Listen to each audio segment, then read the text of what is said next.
Today we're going to be talking about simplifying radicals. When we have radicals, we are typically focusing on square roots and cube roots. But the first thing we're going to talk about is the parts of a radical. So there are different parts, as you can see, in this radical. The nth root of a number, a, can be written as this expression, nth root of a. The number that is here is called the index. Okay, and that's telling you what you're going to be taking the root of how many times. The actual line here is the radical.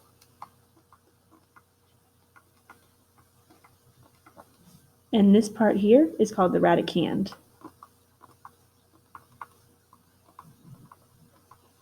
And if there's no index written here, we just assume that n is equal to 2. So we're assuming it's a square root unless they write a number there. So if a radicand has more than one root, the radical sign indicates only the principal or positive root. So if it's like this, we only want the positive answer. Okay, so we're going to list the first 12 perfect squares. This is something that you should already know.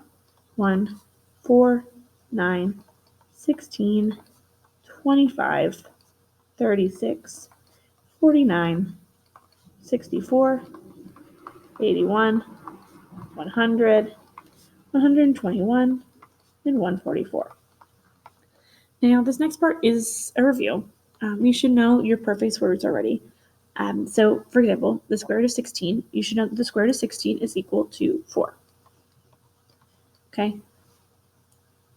For this one, it's 2 square roots of 121. So what that means is you're taking 2 times whatever the square root of 121 is. So I know the square root of 121 is equal to 11. So it's 2 times 11, and that is 22. Okay, same idea for 3. We're doing 6 times the square root of 289. I know the square root of 289 is 17 because that's something you're supposed to memorize. The square roots between 1 and 20, or the perfect squares between 1 and 20, sorry. So 289, the square root of that is 17. So I'm doing 6 times 17. And 6 times 17 is 102. And same thing here. 3 times the square root of 400. The square root of 400 I know is equal to 20. So I'm doing 3 times 20, which equals 60. So our next step is to simplify non-perfect square roots. So there are 3 steps to do this. 1, you want to find the largest perfect square that the radicand is divisible by. And you break down that radical using this number. Step 2 is then to take the square root of the perfect square, and you're going to take it outside of the radical. And then you leave, step 3, whatever's left over, under the radical. So what that basically means is we're looking for the largest perfect square that will go into, for example, on number 5, 32.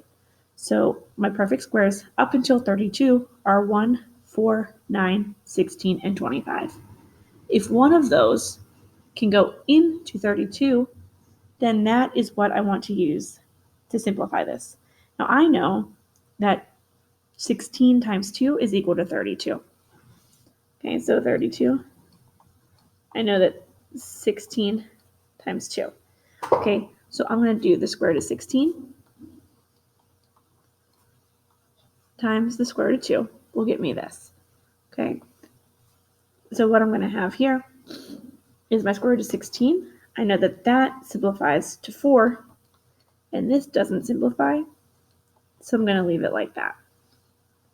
Okay, so that's all you need to do for these problems. Just find the perfect square that goes into the number. If you're struggling with finding the perfect square, you can create the factor tree like I'm doing here. And then when you have a duplicate or a double like this, 4 times 4 is 16, so 16 should go into 32. And this means that this 4, when I take it out of the square root, I'd have 1 4 on the outside, so each pair becomes a number on the outside. And everything that's not a pair is under the inside. Okay, so let's just try it. If you can figure out the perfect squares that go into it, you don't need to do this whole factor tree. Okay, so I have 180. And if I'm going to go ahead and simplify 180, I know that 2 and 90 go into it.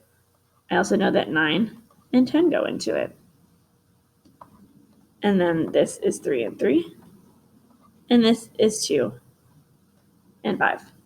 So what I'm going to do is I'm going to look for my doubles. So I have, this is a double. And then I'm going to use a different color to show that I have a set of 2s here. Okay, so on the outside, I'm going to have 3 times 2. Because I have my set of 3 and my set of 2. Square roots of 5. 3 times 2 is 6. So it's 6 square roots of 5. If you already know the perfect squares that go into this, you can see that the square root of 36 does go into the square root of 180. So 36 is a factor of 180. You multiply that by 5. That equals 6, and this is 5. So you can use either one of these methods. I'm going to continue to use this method, but if you want to break it down into the factor tree like this, if that's easier for you, please continue to do so. Okay, so for 7, I'm going to try this one. I know that 147, what you can do is you can take all the perfect squares and just in your calculator divide by them. So take 147 divided by 4, 147 divided by 9, 147 divided by 16, 147 divided by 25, until you get one that works, up until that number, obviously. So if I do that, I know that I can get the square root of 49 times the square root of 3. 49 times 3 is 147. Okay, so I know the square root of 49 is 7, and then I just bring down the 3. All right, so try number 8. All right, so you should know that once you punch in your calculator or if you use your brain, the 25 times 7 is 175. So I'll do the square root of 25 times the square root of 7. I know the square root of 25 is 5. Bring down the square roots of 7. All right, pause the video, try 9. So for the square root of 48, I know that 16 times 3 is 48. So the square root of 16 times the square root of 3. The square root of 16 is equal to 4 square roots of 3. So for 10, this is kind of like what I did in number 6. If you have the number on the outside already, remember that's just something else you're going to multiply by. So first I'm going to break down the square root of 54, but I'm not going to forget about that 2 that's on the outside. So I'm going to bring down the 2, and then we'll put times. And 54, I know the factors of that are 9 and 6. 9 is a perfect square, so I'm going to go ahead and use that factor pair. All right, so then this simplifies to 3. And then I do 2 times 3 to get 6, and then bring down the square root of 6.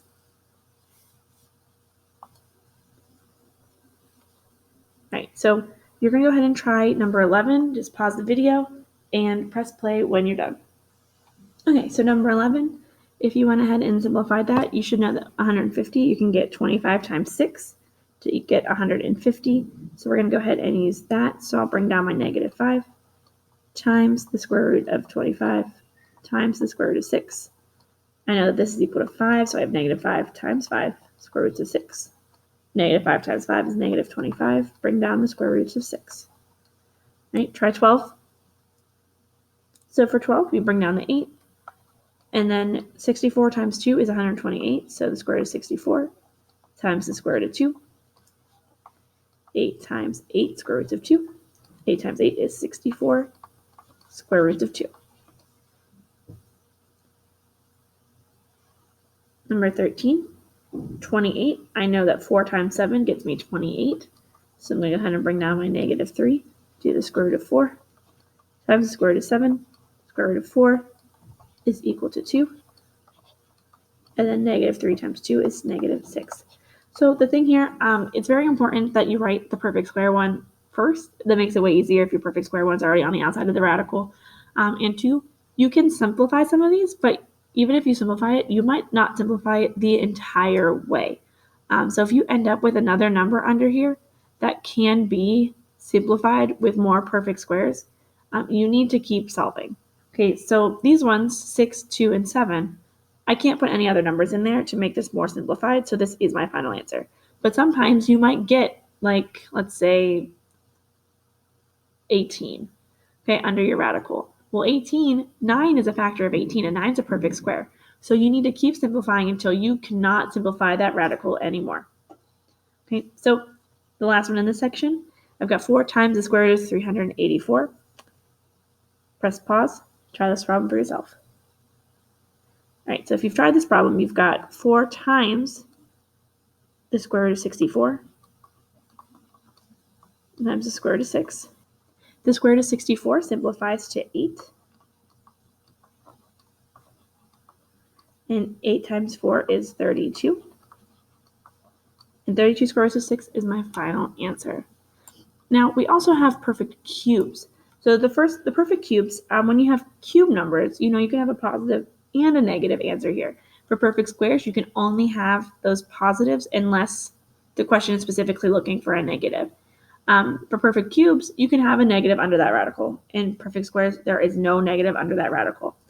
So our first 10 perfect cubes, we have positive or negative 1, positive or negative 8, positive or negative 27, positive or negative 64, positive negative 125, positive negative 216, positive negative 343, positive negative 512, positive negative 729, and positive negative 1000. Okay, so we're going to use these to help us solve the next set. So the cube root of 8, okay, so this is going to be a positive answer here. So the cube root of 8 is 2 times 2 times 2. So the answer is 2. Okay, and you can get to the cube root button on your calculator. If you look on it, you press the math button, and then if you go to 4, that is your cube root function. But if you go to 5, then you can do any other roots. The little x means you can type in your own number, so you would do like 4, then press math, then press the 5 to do like a 4th root. But you want to use the cube root, so you would just press math and then go to 4 to get that cube root button. And if you need help finding that, just let me know. Okay, so for number 16, we're doing 5 times the cube root of 343. I know that the cube root of 343 is 7, because 1, 2, 3, 4, 5, 6, 7. So 5 times 7 equals 35. So my answer for 16 is 35. Now here I have a negative 27. Okay, so I want the negative option here. So 1, 2, 3 gets me to the 27. But since I want the negative, it would be negative 3. Okay, same idea here. We have negative 1,000. I know that's my 10th term up here. So I'm going to do 2 times. I'm going to do 2 times my negative 10 to get me negative 20.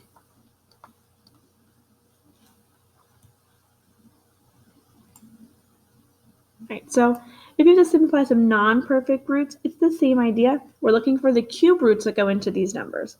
Okay, so the cube root that goes into 40, I know 8 times 5 is 40, and 8 is a cube root. So I'm going to do the cube root of 8 times the cube root of 5.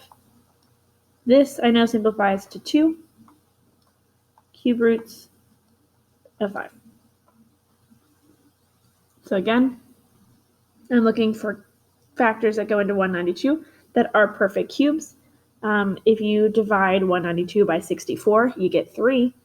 And 64 is a perfect cube root. So we're going to do the cube root of 64 times the cube root of 3. And the cube root of 64 is equal to 4. And we bring down the cube root of 3. Okay, for 21, same idea as before, but now we have that number on the outside. So it's 2 times whatever our cube roots are. So I know that 216 is a perfect cube, and 216 times 2 is 432. So I'm going to bring down the cube root of 216 times the cube root of 2. This simplifies to be 6. And 2 times 6 is 12. All right, same idea here. Negative 2 times, we want a negative cube, So I'm going to do the negative one as my perfect cube and leave the positive number under the second radical. You want your answer to stay under the radical to be positive if you can. So all the negatives should bump to the outside. So I know that negative 125 times 2 gets me negative 250. So I'm going to do the cube root of negative 125 times the cube root of 2. Okay, and this simplifies to negative 5.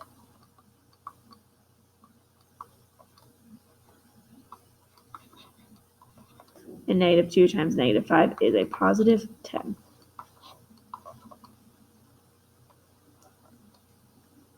Try 23.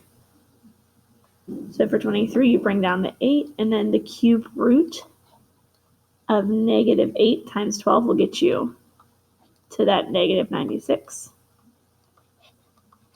And the negative 8 simplified is negative 2.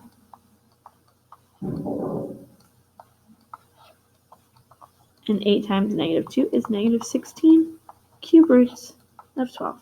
Try 24. So for 189, the factors that go into that are 27 and 7, and 27 is a perfect cube. So I'm going to go ahead and bring down my negative 3, and then do times the cube root of 27, and then that times the cube root of 7. The cube root of 27 is 3, so I'm doing negative 3 times 3, cube roots of 7. Negative 3 times 3 is negative 9, cube roots of 7.